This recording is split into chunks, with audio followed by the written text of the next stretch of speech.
We've just come out of the spooky season with Halloween now behind us, but that doesn't mean that horror is off the table.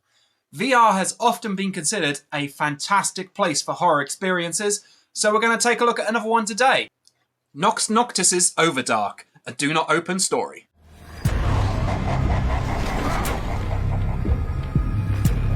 It's as if the house has a life of its own.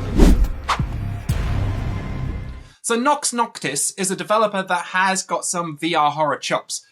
Do Not Open was a game that has launched both in flat screen and in VR and was very well received. And Overdark is kind of the successor. You don't need to know anything about any other experiences from this studio in order to get on board with Overdark. It is a standalone game, so don't worry about that too much. What you do need to know is that it is a game that launched first on PSVR 2 and is now available for MetaQuest headsets. So I personally had the privilege of playing the PSVR 2 version quite some time ago, and I can tell you that the differences between the PSVR 2 and the MetaQuest are purely in terms of optimization. It is the same game, the same horror experience, regardless of which format you're playing on.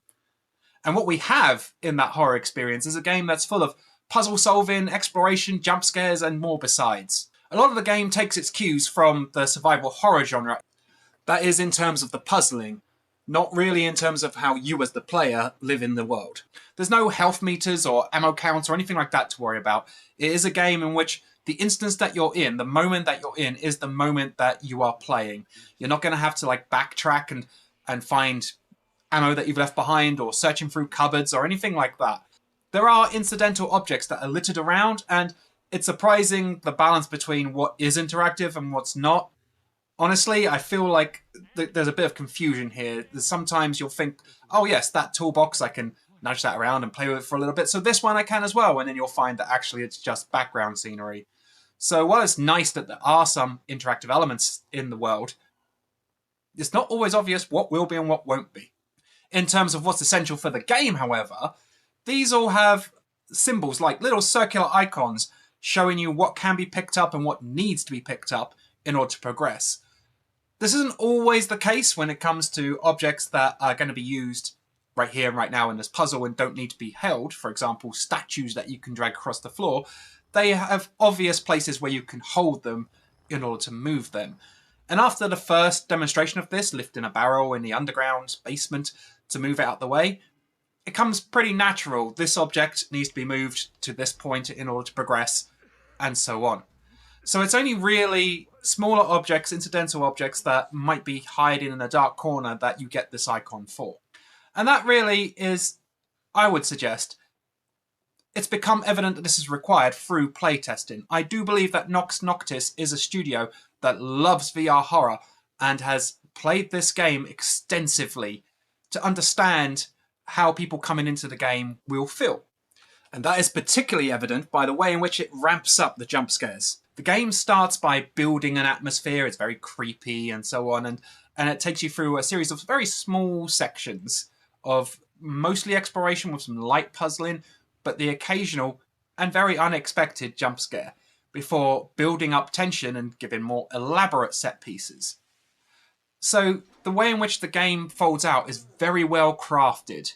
The puzzles become more elaborate, the scares become more elaborate, the atmosphere becomes more foreboding. It is a game that is designed to wrap you in as it progresses and pull you deeper into the experience.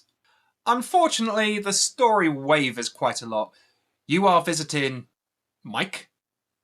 Mike's a guy you know, and his wife and daughter have died and are now haunting him, and he is very challenged by this. Not exactly still human himself. And the experience revolves around you investigating his home, which is quite an elaborate mansion-style Resident Evil 1 nod going on, in order to find out what happened to Mike and his family. The game starts with some flashbacks showing you things didn't go quite right, and not all is well in Mike's world. Then you, as the player character, need to actually investigate this home/mansion and uncover the secrets of what actually took place. Along the way, you will meet Mike several times in very unfortunate situations, and the game has a variety of different gameplay mechanics surrounding this character. We're not going to throw out any spoilers here. As always, the video footage that you see in this video is only from the opening segments of the game and the couple encounters that we did have with Mike. The first one was simply, oh look, there's Mike's dead body hanging in the basement, and when you walk around to go view it, it's no longer there. Oh, spooky.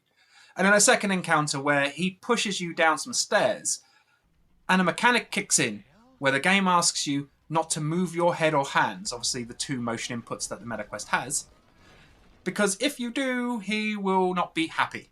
And so instead, you just have to sit there in silence, essentially, and wait until he leaves before continuing your exploration. After this point, the game opens up significantly. You have a lot of different areas that you can explore all at once. And it does involve a bit of backtracking. You'll find item X that can be used on placement Y and so on, but it's still never too elaborate.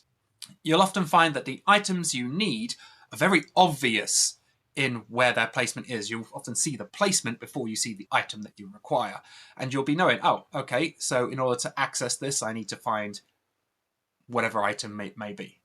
So the game plays out with very specific survival horror tropes in it, but not survival horror gameplay in terms of combat or anything like that. You're not going to be being cautious about using firearms or weaponry because there is none. That's not the kind of game this is. You should imagine this as more like a haunted house style experience, like Affected the Manor, for example, crossed with the puzzling mechanics that you would see in a survival horror game. So there is not really a survival element to this, but it is thick on atmosphere in terms of the horror element of the game. Now back to that PSVR 2 to MetaQuest adaptation. Unfortunately, there seems to have been some minor issues in bringing the game across. There are a few frame rate drops and a bit of stuttering, but nothing that's too terrible. What is more terrible is the amount of bugs that I experienced when playing this game. One example I'm going to throw at you right now is when I was in the basement, right at the start of the game, the phone started ringing, but there was no phone in my hand or anywhere around for me to answer. So I quit the game, reloaded, and at that point, after a small amount of retracing my steps, I got back to that point, and the mobile phone that I had to answer was in my hand. However, upon this reload, I no longer had the torch that I had previously acquired. So for the next 15 to 20 minutes, I was wandering around in the dark, often unable to see what was happening because I didn't have the torch accessible. And then I found a key which I had to put in a lock, and as I did, the torch suddenly reappeared in my hand, out of nowhere. So these kind of bugs, they're not common, but they are in the game at several points and do mar the immersion somewhat. They do taint the experience when something along these lines that, something that you knew was tried and true of the game suddenly isn't there anymore and then suddenly reappears later on with no explanation. It's a little off-putting at times and kind of draws you out of the experience, and it's an experience that is very heavily reliant on you being deeply involved in it. So Overdark, in my opinion, is a game that is great for horror enthusiasts. It's a really good atmospheric VR experience with some light puzzling and an interesting enough plot. In VR, though, there are lots of horror games, and I'm sure that for newcomers, there are better options out there.